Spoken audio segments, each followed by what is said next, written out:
नमस्कार दर्शकों, आप देख रहे हैं वृंदावन लाइव टीवी। मैं पत्रकार तरुण कुमार शर्मा द तरुण शो में आप सब लोगों का स्वागत करता हूं। आज वृंदावन लाइव टीवी पहुंचा है उत्तर प्रदेश के आजमगढ़ जिले की सड़कों पर और आप देखेंगे मैं तरुण कुमार शर्मा के साथ एक ग्राउंड रिपोर्टिंग। समाज आज इस मकाम पे खड़ा है कि जहाँ पर वापस लौटना या उससे और भी भयावह दृश्य का एहसास हो रहा है कि ना छोटे बड़ों का अदब है, अच्छा, ना ही भारतीय संस्कृत परिवेश में जो हमारी भारत की संस्कृति है ना उसका कोई जो है अपनाने का कोई कार्य कर रहा है। उसके विपरीत जाकर जो मनुष्यता के मानवता के खिलाफ कार्य हो रहा है। आज समाज में किसी भी क्षेत्र में आप चले जाइए, 70 लाख जहाँ का आंकड़ा है कि 70 करोड़ तक इंसान सिर्फ इस वक्त नेट पर बिजी रहता है। जिस देश की आबादी 140 करोड़ हो उसकी 50% जो है आबादी सिर्फ नेट पर लगी हो, युवा से लेके वृद्धा तक, बच्चे तक, तो वो आबादी उस देश के नौजवान, उस देश के लोग, उस देश के नागरिक इस देश के बारे में, समाज के बारे में, अपने बारे में क्या कर पाएंगे, कैसे आगे बढ़ाएंगे जब उनकी बुद्धि का विकास ही नहीं हो पाएगा। वो एक इंटरनेट और यूट्यूब और सोशल मीडिया के उस जाल में पड़े हुए हैं, उससे निकल नहीं पा रहे हैं।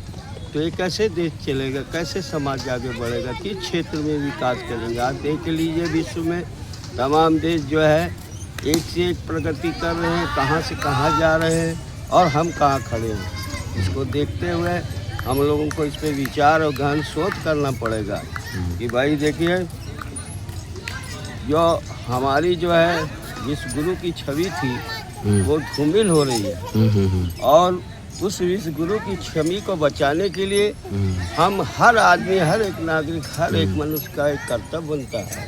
बोलते रहिए कि उसको आप जो है को संभालें, बचाएं। आवाज़ आ रहा है, बोलते रहिए। और उस जो विकृतियाँ हुई हैं, जो उसमें आपके जो गड़बड़ियाँ पैदा हुई हैं, उसको समाप्त करें और बच्चों को समझाएं, अपने को समझें कि भाई उसका भी एक लिमिट है। हम नहीं कहते आप इंटरनेट पे मत जाइए, आधुनिक युग है, उस पर देखिए, लेकिन उसके एक समय निर्धारित करिए। 1 घंटा 2 घंटा आप व्यक्त दीजिए, बाकी देश को दीजिए, समाज को दीजिए, परिवार को दीजिए, बच्चों को दीजिए, शिक्षा को दीजिए। इससे ज़्यादा मुझे और कुछ कहना नहीं है। और जो हमारे लोग हैं, मैं यही कामना करता हूँ, यही उम्मीद करता हूँ कि लोग इसके बारे में ज़रूर विचार करेंगे, सोचेंगे। आज हमारे यहाँ देखिए देश में हर क्षेत्र में पिछड़े जा रहे हैं, हर जगह पिछड़े जा रहे हैं और हमारी छवि क्या बनती जा रही है। हम अपने मुँह से कुछ भी कह लें, हम कह लें कि हम बहुत जो है दुनिया के सम्राट हैं, लेकिन सम्राट दुनिया माने तब तो, दुनिया कहाँ मान रही है। दुनिया माने तब हम सम्राट, अपने मुँह से कह के सम्राट हम नहीं बन सकते। अंकल जी क्या कार्य करते हैं, आपको किस चीज़ का अनुभव रहा है अपने जीवन में? मेरे जीवन में हर क्षेत्र में रहा, सामाजिक क्षेत्र में रहा है, राजनीतिक क्षेत्र में भी रहा है, मैं सोशल एक्टिविटीज़ भी रहा हूँ और छोटा मोटा कारोबार भी करता हूँ अपना। तो मैं अपने पे सेल्फ डिफेंस हूँ, मैं कोई किसी के ऊपर आश्रित नहीं, मैं अपना काम करता हूँ। देश के लोकतंत्र के बारे में क्या कहना चाहेंगे? देश का लोकतंत्र समय किस स्थिति में? मुझे नहीं दिख रहा कहीं लोकतंत्र है जी। जनता जागरूक नहीं है, छोटे पत्रकारों को जनता सहयोग नहीं करती है, जनता को माइंड हैंग कर लिया गया है। मैं बताया ना आपके जो 70% 50% जो आबादी को ये इंटरनेट के जरिए उनके माइंड को हैंग कर लिया गया है। ये माइंड का विकास जब तक नहीं होगा, जनता बारे में सोचेगी नहीं। जनता अपनी ही सारी परेशानी स्वयं बुला रही है। इसमें किसी पार्टी, किसी राजनीतिक दल, किसी नेता को ऊपर आरोप लगाना गलत होगा, क्योंकि हम खुद जिम्मेदार हैं। हम तर्क विहीन बातें करते हैं जिसका कोई उद्देश्य नहीं, कोई मतलब नहीं, कोई अर्थ नहीं निकलता है। बड़े बड़े टीवी चैनलों पर, बड़े बड़े टीवी चैनलों पर और बड़े बड़े चैनल की बात करें, पूंजीपति की बात करिए ना, वो इंटरनेशनल लोग हैं जिनकी टीवी चैनल चल रही है। उनका काम ही है कि पूरी जनता को आप भटकाए रखिए और उनको उसी चीज़ में, ताकि उनके बारे में, उनके क्रियाकलाप में कोई जो वो जानकारी ना हासिल कर पाए। जिस दिन जनता जाग जाएगी, इनका सारा डिबेट, सारा जो है मुर्गा लड़ुअल जो करते हैं वहाँ पे, सब खत्म हो जाएगा, कोई पूछेगा नहीं। समझ रहे हैं जी। इसके साथ मैं अपनी बात को समाप्त करते आप जी अंकल, एक बात और बता दीजिए, हम जैसे युवा जो कि एक छोटे पत्रकार हैं और कहीं ना कहीं क्षेत्र में जाके मेहनत करते हैं, तो जब हम मेहनत करते हैं तो लोगों के द्वारा एक आ जाता है आप कौन से बड़े चैनल से हैं, तो लोगों के द्वारा हम जैसे लोगों को सपोर्ट करना चाहिए। और हम इस तरह से जो मोबाइल का प्रयोग कर रहे हैं, टेक्नोलॉजी का प्रयोग कर रहे हैं, क्या ये गलत है या ये सही है? देखिए, ऐसा है, आप जैसे लोग भी इस देश में जो सही माने में, मैं नहीं कहता हूँ कि 100% सब सही है जी, लेकिन ज़्यादातर मैं देखता हूँ कि भाई आप जैसे छोटे जो चैनल वाले हैं, जिसके दम पे थोड़ा बहुत लोकतंत्र की भाषा लोग जानते हैं, माने नहीं जान पाए हैं लेकिन जान जाएंगे।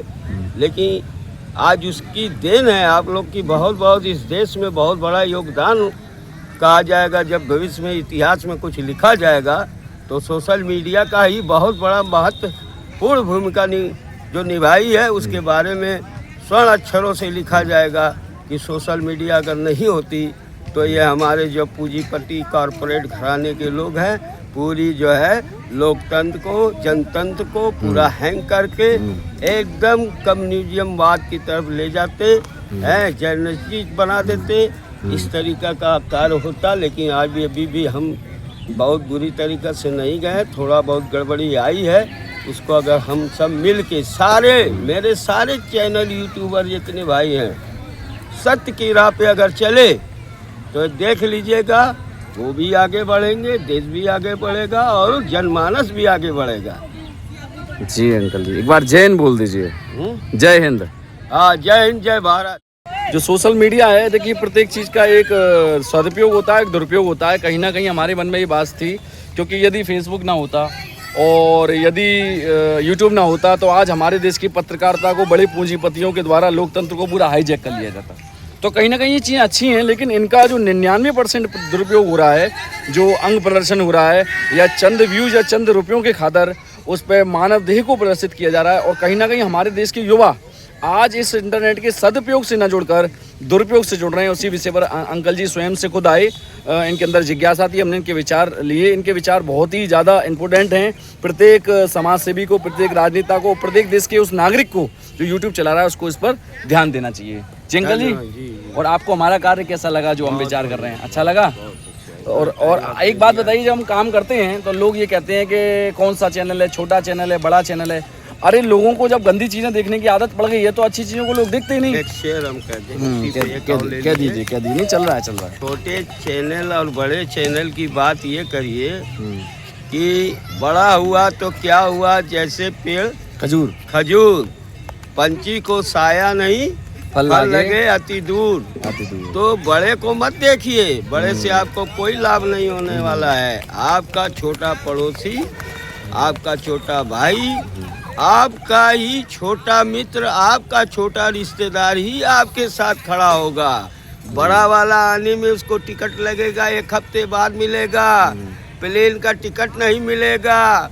वो आपका जब सब क्रियाक्रम खत्म हो जाएगा तब आएगा। लेकिन ये आपका छोटा वाला भाई जो है ना, वो पहले आपके खड़ा रहेगा। इसलिए छोटे को ध्यान दो। जी, बहुत अच्छा लगा अंकल जी से मिलकर। ये बच्चे बोर हो रहे हैं, ऐसा कर रहे थे, हैं उधम मचा रहे थे। ये आप देख रहे थे Indian live Vrindavan live TV Tarun Kumar Sharma के साथ। कहीं ना कहीं सोशल मीडिया के सदुपयोग को लेकर जो हमारे देश के सीनियर सिटीजन उनसे हमें मिलना चाहिए, उनसे बात करनी चाहिए, और हम पहुँचे। और कहीं ना कहीं अंकल जी के अंदर एक मन में वेदना थी जो उन्होंने हमें बताई, और ऐसी वेदनाओं का कहीं ना कहीं प्रत्येक नागरिक को सम्मान करना चाहिए और आगे आना चाहिए। लेकिन देश की ये पीढ़ी यदि आज डांसिंग रील्स में ही यदि खोती नजर आएगी तो कैसे देश के लोकतंत्र को बचाया जा सकेगा। आप देख रहे हैं तरुण कुमार शर्मा, मेहता पार्क से, आजमगढ़ से ये खास रिपोर्ट। बने रहिए मेरे साथ। यदि आपके पास भी कोई वीडियो विचार है तो हमारे चैनल पर भेजिए, हम दिखाएंगे आपकी आवाज़ जनता के साथ।